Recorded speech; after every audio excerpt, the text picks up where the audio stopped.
Hello दोस्तों, welcome back to my YouTube channel. तो आज का हमारा टॉपिक रहने वाला है ऑर्गेनिक केमिस्ट्री का फर्स्ट यूनिट, जिसका टॉपिक है एलिफेटिक इलेक्ट्रोफिलिक सबस्टिट्यूशन।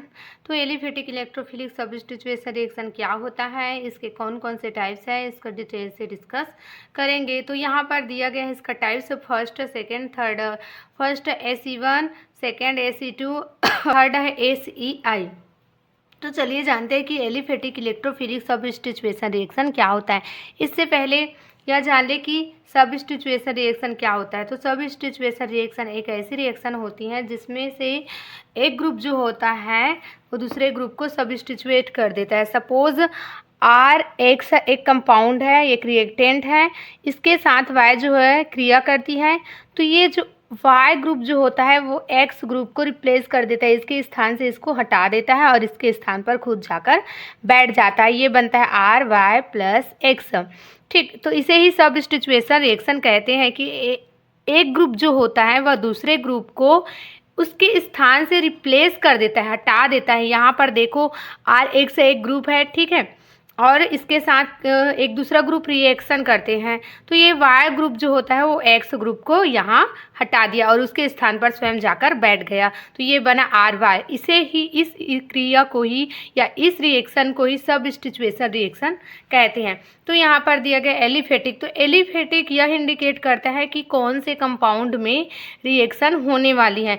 तो एलिफेटिक या एक होता है एलिफेटिक, एक होता है एरोमेटिक। तो अगर एलिफेटिक कंपाउंड में रिएक्शन होगी तो उसे एलिफेटिक कहेंगे, और अगर एरोमेटिक कंपाउंड में अगर होता है यह रिएक्शन इलेक्ट्रोफिलिक सबस्टिट्यूशन रिएक्शन तो उसे एरोमेटिक इलेक्ट्रोफिलिक सबस्टिट्यूशन रिएक्शन कहते। ठीक, अब इलेक्ट्रोफिलिक क्या होता है। तो इलेक्ट्रोफिलिक यह इंडिकेट करता है कि किस ग्रुप के थ्रू यह प्रोसेस जो हो रहा है, सबस्टिट्यूशन जो रिएक्शन हो रहा है वह किस ग्रुप के थ्रू रिएक्शन हो रहा है। तो जो इलेक्ट्रोफिलिक होता है वो इलेक्ट्रॉन डिफिशिएंसी स्पीसीज होता है, यानी कि उसके पास इलेक्ट्रॉन की कमी होती है, उसे हम E प्लस से रिप्रेजेंट करते हैं। ठीक, E प्लस प्लस मतलब क्या होता है कि इसके पास इलेक्ट्रॉन डिफिशिएंसी है, तो ये इसके पास इलेक्ट्रॉन की कमी है, इसीलिए यह उस मॉलिक्यूल की ओर जाता है या उस मॉलिक्यूल के साथ रिएक्शन करता है जिसके पास इलेक्ट्रॉन होती है, इलेक्ट्रॉन ज़्यादा होते हैं, इलेक्ट्रॉन रिच कंपाउंड के पास जाते हैं और उससे रिएक्ट करते हैं, उसके साथ रिएक्शन करते हैं। ठीक है, तो इस प्रकार होता है एलिफेटिक इलेक्ट्रोफिलिक सबस्टिट्यूशन रिएक्शन। इसके डेफिनेशन में यही दिया गया है, देख लेते हैं इसकी डेफिनेशन। एलिफेटिक इलेक्ट्रोफिलिक सबस्टिट्यूशन एक ऑर्गेनिक रिएक्शन होती है जिसमें एक इलेक्ट्रॉन रिच एलिफेटिक मॉलिक्यूल होती है और यह इलेक्ट्रॉन पुअर इलेक्ट्रोफिलिक स्पीसीज के साथ रिएक्ट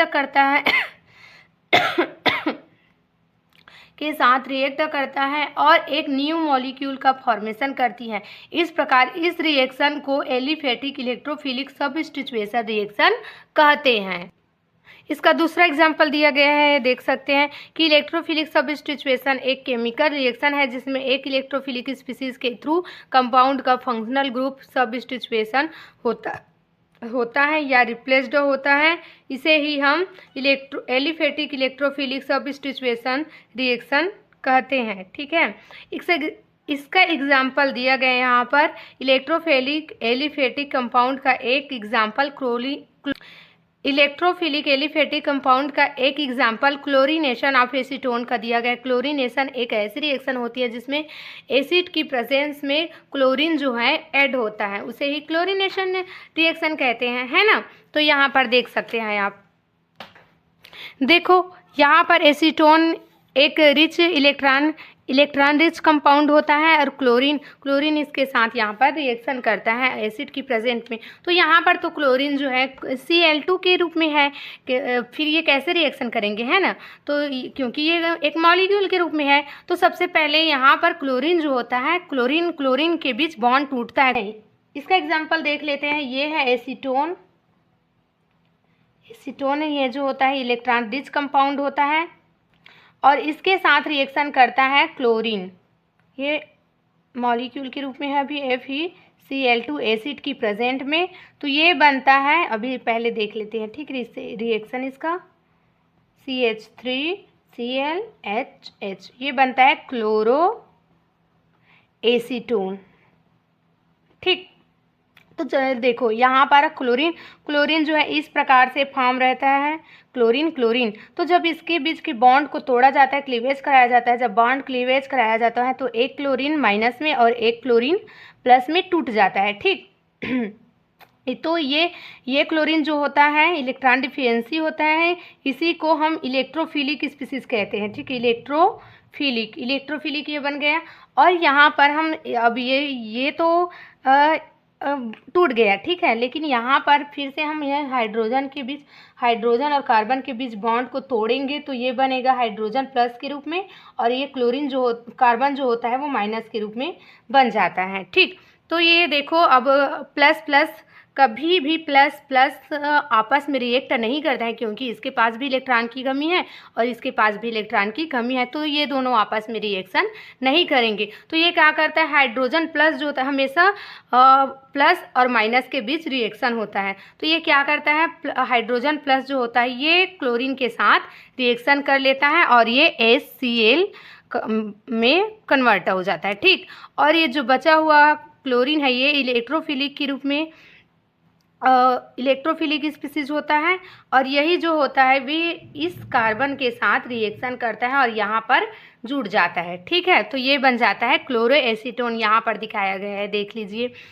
और अब देखिए यहाँ पर क्लोरीन जो है क्या है, एक इलेक्ट्रोफिलिक स्पीसीज है, और ये क्या है, ये एसीटोन क्या है, एक एलिफेटिक कंपाउंड है जिसके पास ज़्यादा इलेक्ट्रॉन रिच कंपाउंड है। तो और देखो यहाँ पर हाइड्रोजन का जो होता है वह सबस्टिट्यूएट होता है, यानी कि हाइड्रोजन को निकाला जाता है और उसके स्थान पर क्लोरीन आ जाता है। तो इसी रिएक्शन को कहते हैं एलिफेटिक इलेक्ट्रोफिलिक सबस्टिट्यूएशन रिएक्शन। ठीक है, इतना समझ में आया।